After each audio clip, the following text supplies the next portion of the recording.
আসসালামু আলাইকুম সম্মানিত দর্শক শ্রোতা।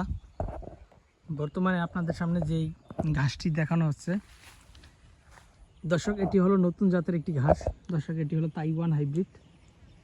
এই ঘাসটি মূলত বাংলাদেশে একেবারেই নতুন।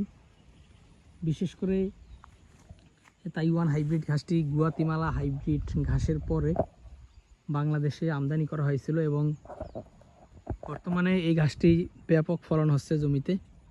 আপনারা দেখতে পাচ্ছেন এই ঘাসটি কিন্তু দেখতে কিছুটা জারা ঘাসের মতো হলেও এটির সবচেয়ে বড় বৈশিষ্ট্য হলো এই তাইওয়ান হাইব্রিড ঘাসটি হলো সবচেয়ে দ্রুত সময় কাটা যায়, অর্থাৎ সবচেয়ে কম সময় কাটা যায়।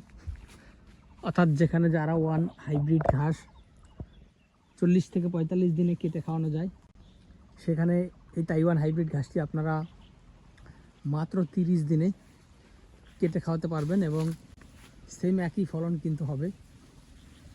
দর্শক, এটা অনেকেই চিন্তা করেন যে জারা ঘাস 45 দিনে কাটলে যে ফলন হবে তাইওয়ান 30 দিনে সে ফলন হবে কিনা।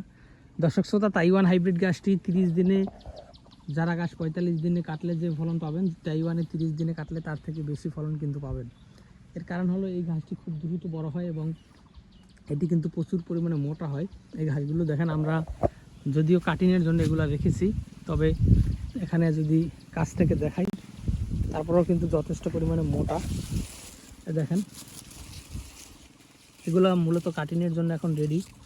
এই ঘাসগুলো আমরা সারা বাংলাদেশে দেখেন এখান থেকে কেটে বিভিন্ন কাস্টমারদেরকে দিয়েছি এবং এগুলো আবার কাটিং রূপে কিন্তু রেডি হচ্ছে। তো দর্শক শ্রোতা, আপনারা যারা এই তাইওয়ান হাইব্রিড ঘাস চাষ করতে চান তারা আমাদের কাছ থেকে এই তাইওয়ান হাইব্রিড ঘাসের কাটিং সংগ্রহ করতে পারেন। আমরা সারা বাংলাদেশে কুরিয়ার সার্ভিসের মাধ্যমে ক্যাশ ও কন্ডিশনে এই ঘাসের কাটিংগুলো ডেলিভারি দিয়ে থাকি।